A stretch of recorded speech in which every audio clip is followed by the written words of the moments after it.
Hello everyone. Welcome back to this tutorial series on Unreal Engine Audio. Today, we're going to be talking about sound effects in the Unreal Engine. When it comes to sound effects in video games, while it is possible to apply effects to sounds ahead of time, it is usually best to apply the sound effects after they are imported into the level. The reason for this is that you may want to change the effects applied to the sound depending on the level and area that you're working on. Along with this, if you use time-based effects and apply it to the sounds ahead of time, these files can be quite large and can take up more space on your CPU. The Valkyrie tutorial on mixing in the Unreal Engine that you should have watched before this touches briefly on submix effects, but I don't feel that they went into enough detail. Hence, we will be touching on source effects, submix sends, and bus sends in this video. One thing that you may be wondering is what are the differences between source effects and submix effects? They both seem to be effects, so what's the deal? The biggest difference between the two is where in the signal chain they are applied. This here shows the signal flow that we have been working with so far. First we have a wave file, which we import into the level. At this point we have the original sound at its original volume with no changes being done. This is then either fed into a sound cue or into an ambient sound actor. Now, the sound has volume and pitch multipliers applied to it, so it may be quieter, louder, or overall sound different from how it did before. Not only this, but once they are placed into the level, they have distance attenuation settings applied. This means that the sound you hear in the game will vary depending on your location. As a basic rule, the source effects are applied to the sound before volume attenuation settings are applied, so right here, versus submix effects are applied after volume or attenuation settings, which would be right here. You can also think of these two effects in terms of an analog audio console.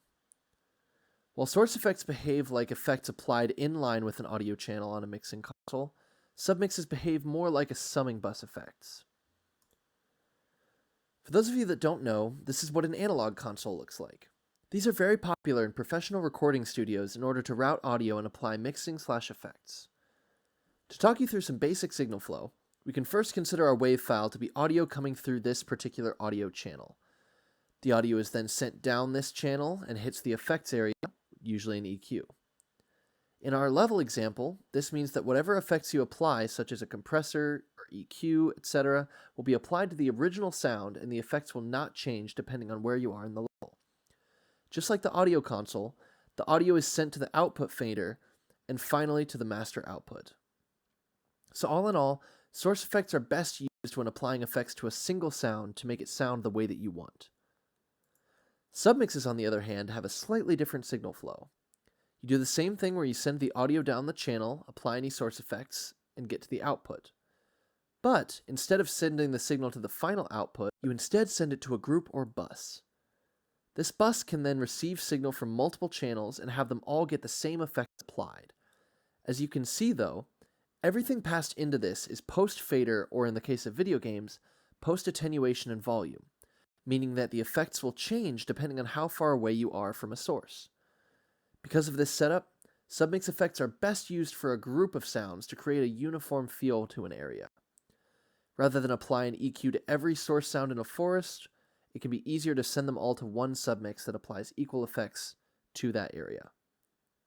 The next thing that we have to understand is submix sends. Going back to the console analogy, the idea of sends is sending part of your signal to another track to have effects or volume attenuation applied. So we have our direct signal going through the normal processes and then to the final output. However, partway through the flow, we have our send knobs, which is at the start of this blue arrow. These allow you to send a copy of the signal to a different location, in this example to another track, in order to have effects applied. We then send the sound or multiple sounds through the effects and output this track to the final output. This is most useful for time-based effects, such as reverb and delay, as you usually want to adjust the balance of the original clean signal and the reverberant signal, which you can't do if you send the whole of the signal to the reverb effect. So, when deciding whether to use a submix send or put the whole signal into a submix, utilize submix sends for time-based effects and submixes for things like compressors, EQ, etc. These sends behave the exact same way for what are known as sound source buses. This doesn't just send the sound to an effect, but actually sends a copy of the sound to another sound actor in the level. This can be useful if you either want an echo effect or if you want the sound to seem like it's coming from multiple directions. Going back into the engine, the source effects and submix effects themselves are created in similar ways to each other. All you need to do is right-click in a folder, go to Audio, Effects, and then you can create either a submix effect preset or a source effect preset. This then allows you to choose the effect that you want to use. There are different options for effects included with source effects versus submix effects due to the differences in signal flow placement as mentioned before. But to show you an example, let's create an EQ preset. Let's just name it what it is. If you open up the preset, you will be greeted with whatever settings correspond to the effect that you want to create. For this, you can create multiple EQ bands to change the spectral content of your sound. Let's just create a high peak around 2000 hertz. There we go. Bring up the gain, enable it.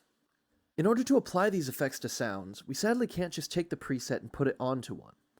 Since we only have one slot for effects in a sound, it would be impossible to apply multiple effects. So, we first need to create what is known as a source effect preset chain. This is a chain of effects that are all applied in sequence. This means that whatever comes first in the chain is applied first to the sound. This can be important to consider for things like compressors. So if I right-click, I can go to Audio, Effects, Source Effect Preset Chain, open it up. And as you can see, we've got this chain that we can add here. We can choose the effect that we want. I'll type in New. There we go. And we now have our chain. You can apply multiple of these as mentioned before. Submixes behave similarly to source effects in that you create them in the same way and you have similar kinds of effects. But instead of a source effect preset chain, we need to create a submix. So first, let's create this submix effect. Let's just make another EQ. Where are you? There you are. Now we need to create a submix effect. So if we go to Audio, we now need to go to Mix and go to Sound Submix. Submixes are different from preset chains as they have many more settings. They have the option to have a parent submix as well as child submixes, and have extra settings related to output, wet level, and dry level, which control how much the effect is heard in relation to the original sound. You can actually connect up submixes to each other in order to have almost a hierarchy of effects. So if you wanted a submix over an entire area, you could then have child submixes of particular EQs for a certain section or reverbs, and then the parent effects would also be applied onto the other child submixes. In order to apply the effect of the submix, you just add an element to the submix effect chain and you're good to go. So if we click here, drop this down, type in New, we can see our effect submix preset. That's a reverb dynamic. Let's do an EQ. Going to open up this EQ and just add a similar band, but this time I'm going to boost much higher and a bit more bandwidth and boost the gain a decent amount and enable it. Now if I save here, we should be good to go. One thing to note is that this can also have multiple effects applied, and this is how you get multiple effects on certain sounds. And instead of just adding it using the dropdown, you can actually create a submix effect preset straight from the submix if that's an easier way that you like to work. Another thing to note is that all of the submix effects lead back to what is known as the master submix, which is located under Edit, Project Settings. If we go down to Audio, you can see that we have a master submix and a reverb submix. So if we open that up, we can see a master reverb submix and a master EQ submix. These submixes affect all of the audio in the game, so it can be good for a final tweak of the overall sound or adding a limiter to make sure that no sounds get too loud. These settings also relate to the settings that we saw in sound classes. The final thing that we need to know is how and where we can apply these effects to our sounds in the level. To borrow from the Unreal Engine audio course by Richard Stevens and Dave Raybould, source effects can be applied to a sound wave, sound cue, ambient sound actor, or sound source buses, which we'll be talking about in a second. All you have to do is click on the actor that you want. In this case, I'll be using the Meadow Wind. Go down to the Effects section. Sometimes it will be hidden in this Source tab right here. And then we can see the place where we can apply source effect chain. So if we click down, we can type in new, put in our chain, and there we go. So let's hear an example of that in the level.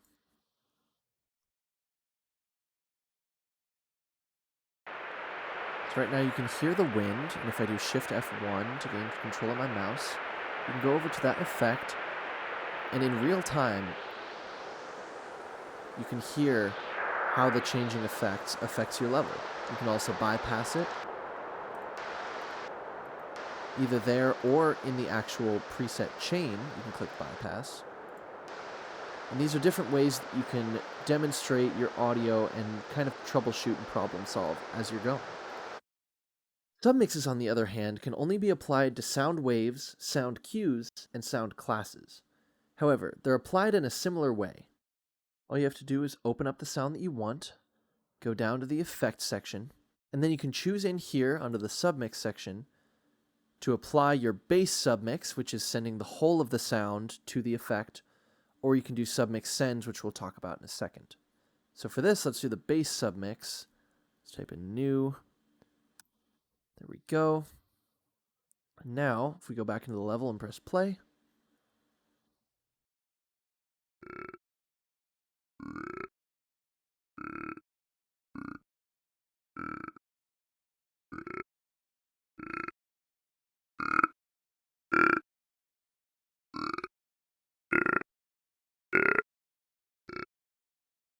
you can hear the audio in real time.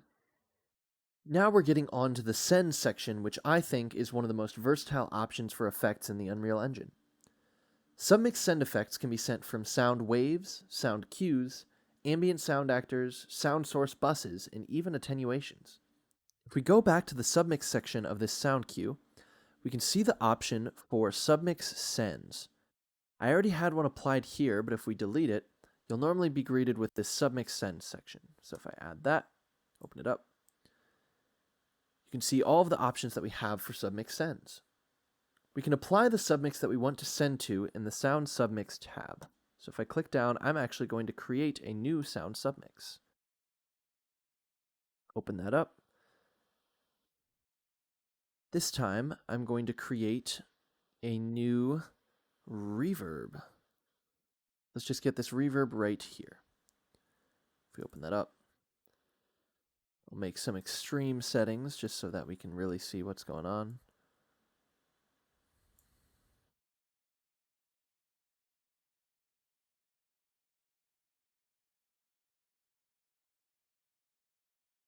Making it extra crazy.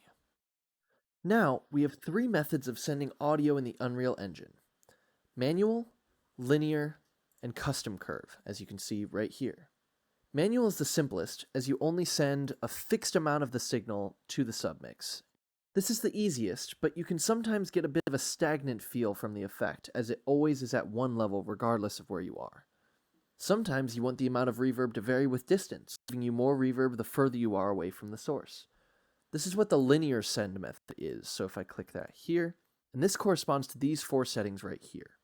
Usually, the min send level is close to 0 and the distance is rather close to the sound source, as at that position you'll likely hear the sound source the most, and you won't be hearing much reverb. Then, the max send level can be any value above your min level depending on your taste. Usually the max send distances line up with the fall-off distance of the sound attenuation, but it can be whatever you like the best. This then gives you the effect of the reverb or effect increasing linearly depending on distance from the source, which can be a very cool effect. Finally, we have the custom curve method. This is similar to the linear method as it has the send vary with distance, but the custom curve allows you to set your send level to behave in whatever way you want, not just in a linear fashion. So if I open up this curve down here, we can shift click to add a point, say at 0, 0, where y corresponds to volume level, and x corresponds to distance from the sound source. So if we're at 0, 0, the volume for the reverb or whatever effect you have applied is set to 0, and then if we move away to, let's say, 1.5, shift click for another point, this would be behaving linearly. So when you're at this position, it's 0, and then it slowly increases as you go further away.